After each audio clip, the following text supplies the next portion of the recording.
Hi friends, good evening. Welcome to our Roslin's kitchen.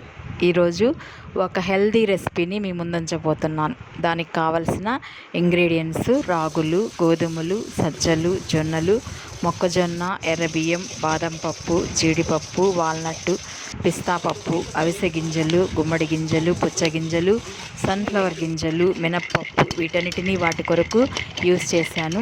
వీటన్నిటినీ ముందుగా మనము రోస్ట్ చేసుకోవాలి. రోస్ట్ చేసుకొని తర్వాత దానిని పొడి చేసుకోవాలి, పౌడర్గా చేసుకోవాలి. పౌడర్గా చేసుకున్న దాన్ని మనము జావగా కాసుకొని వాడుకోవచ్చు.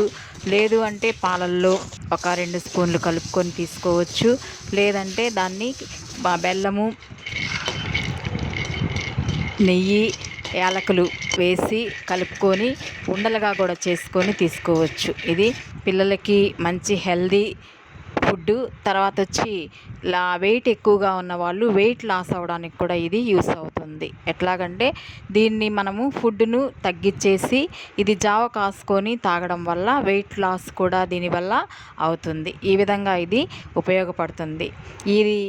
ఈ రెసిపీ మీకు నచ్చినట్లయితే లైక్ చేయండి, షేర్ చేయండి, పక్కనే ఉన్న బెల్ ఐకాన్ని క్లిక్ చేయండి.